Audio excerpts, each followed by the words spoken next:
네, 3월 2일 새벽 기도회를 시작하겠습니다. 오늘 우리에게 주시는 하나님의 말씀은 요한복음 12장 23절에서 26절까지의 말씀입니다. 예수께서 그들에게 대답하셨다. 인자가 영광을 받을 때가 왔다. 내가 진정으로 너희에게 말한다. 밀알 하나가 땅에 떨어져서 죽지 않으면 한 알 그대로 있고 죽으면 열매를 많이 맺는다. 자기의 목숨을 사랑하는 사람은 잃을 것이요 이 세상에서 자기의 목숨을 미워하는 사람은 영생에 이르도록 그 목숨을 보존할 것이다. 나를 섬기려고 하는 사람은 누구든지 나를 따라오너라. 내가 있는 곳에는 나를 섬기는 사람도 나와 함께 있을 것이다. 누구든지 나를 섬기면 내 아버지께서 그를 높여 주실 것이다. 아멘. 네, 오늘 말씀은 명절날 예배하러 온 그리스 사람 몇 명이서 예수님을 만나서 대화를 하는 장면 중에 나오는 말씀입니다. 그리스 사람으로서 예루살렘에 예배를 드리러 왔다는 것은 대단한 열심과 호기심이 있다는 증거일 것입니다. 그리고 무엇보다도 생각한 것을 행동에 옮기는 결단력 있는 사람들이었다라고 하는 것을 알 수가 있습니다. 자, 그런 사람들과 예수님께서 이제 대화를 하시는 겁니다. 물론 여러 가지의 대화가 오고 갔을 것입니다. 그러나 사도 요한이 주목한 것은 바로 이것입니다. 23절의 말씀. 예수께서 그들에게 대답하셨다. 인자가 영광을 받을 때가 왔다라고 했어요. 인자가 영광을 받을 때가 왔다. 여러분, 이것은 예수님의 죽으심을 암시하는 말씀이었습니다. 그런데 예수님은 당신의 죽으심을 영광을 받을 때라고 표현하고 계시는 것입니다. 이런 궁금증이 생깁니다. 아니, 어떤 죽음이 영광스러운 죽음인가 하는 것입니다. 우리는 한평생을 살다가 다 죽습니다. 근데 어떤 사람은 영광스러운 죽음을 죽고 어떤 사람은 비참한 죽음을 만나게 됩니다. 우리가 어떻게 해야 되느냐? 영광스러운 삶을 산 사람이 영광스러운 죽음을 죽는 것이요, 비참한 인생을 산 사람이 비참한 죽음을 죽게 되는 것입니다. 어떻게 하면 영광스러운 죽음을 맞이할 수 있을 것인가? 여러분, 영광스럽게 죽기 위해서 우리는 영광스러운 삶을 살아야 되는 것입니다. 우리가 어떻게 해야 되는 것이냐? 우리는 세상에서 말하는 성공을 거두는 것이 영광스러운 삶이라고 생각합니다. 그래서 좋은 학교, 좋은 직장, 또 높은 자리에 오르고 부도 명예도 쌓고 편안하게 안락하게 사는 것, 이게 우리가 다 흠모하는 영광스러운 삶의 모습일지도 모르겠습니다. 자, 그런데 그렇게 누릴 것 다 누리며 살았던 사람들의 삶이 정말 과연 영광스러운 삶일까?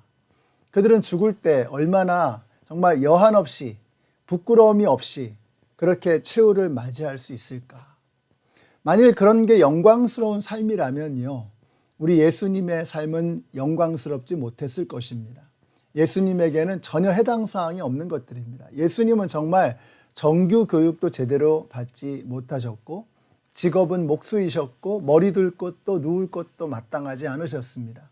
가진 돈도 없습니다. 게다가 마지막 죽음은 십자가형이었습니다. 그러니 그런 세상의 기준에서 그런 걸 본다 그러면 예수님의 죽음은 정말 영광스럽지 못한 죽음이었던 것입니다.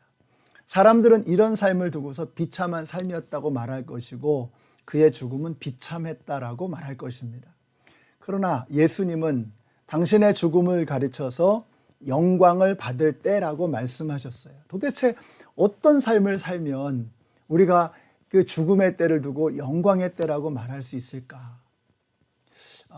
자, 예수님께서 말씀하시는 영광의 삶이 바로 24절에 나옵니다. 24절에 이렇게 말씀하죠. 내가 진정으로 너희에게 말한다. 밀알 하나가 땅에 떨어져서 죽지 않으면 한 알 그대로 있고 죽으면 열매를 많이 맺는다. 자기의 목숨을 사랑하는 사람은 잃을 것이요 이 세상에서 자기의 목숨을 미워하는 사람은 영생에 이르도록 그 목숨을 보존할 것이다. 밀알 하나가 땅에 떨어져서 죽지 않고 한 알 그대로 있으면 그게 불쌍한 삶입니다. 그러나 땅에 떨어져서 썩어질 때에 풍성한 열매를 거두고 그것이 많은 사람들의 생명을 살리는 양식이 되는 것입니다. 그것이 바로 영광스러운 삶이 되는 것입니다. 우리는 이 말세지말에 모든 사람들이 자기를 사랑하는 이기심에 가득 찬 그런 삶을 살아갑니다. 그것이 바로 비참한 인생이라고 하는 것입니다. 이 시대는 극단적인 이기심이 춤추는 시대입니다. 그런 세상의 시류에 휩쓸려서 그렇게 이기적으로 살다가 사라져버리는 것, 그것이 바로 비참한 인생인 것입니다. 그러나 내가 꺾어지고 썩어져서 땅에 심기워질 때에 풍성한 생명의 열매를 맺고 그것으로 수많은 사람들을 살리는 양식이 되는 것, 그걸 통해서 하나님의 역사가 이루어지는 것, 이것이 바로 영광스러운 인생이라고 말씀하는 것입니다. 우리 예수님이 바로 그런 삶을 사셨고 자신이 썩어 죽으심으로, 십자가에 달려 죽으심으로 수많은 사람들의 생명을 살리는 영광스러운 삶을 사셨다는 거예요. 지난 주일에 우리 윤희문 목사님께서 주신 말씀이 계속 머릿속에 맴돕니다. 매장하는 사람이 되지 말고 심는 사람이 되어야 한다. 생명을 매장하는 사람이 있고요, 생명을 심는 사람이 있습니다. 여러분의 생명을 매장하지 마십시오. 여러분의 인생을 그냥 땅속에 매장해 두어서는 안 되는 거예요.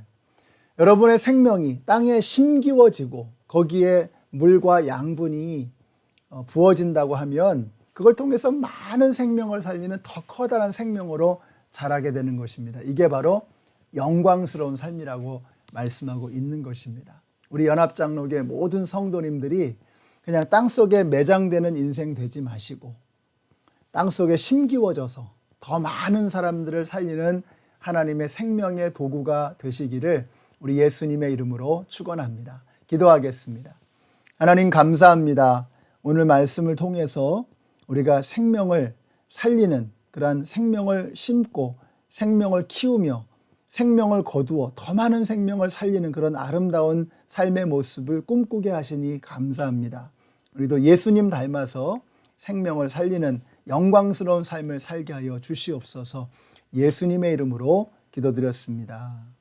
아멘. 우리 사순절 기간 동안에 예수님을 더욱더 닮아가셔서 예수님처럼 사람을 살리고 생명을 살리는 그런 의미 있고 가치 있고 영광스러운 삶을 꿈꾸는 우리 모두가 되시기를 축복합니다.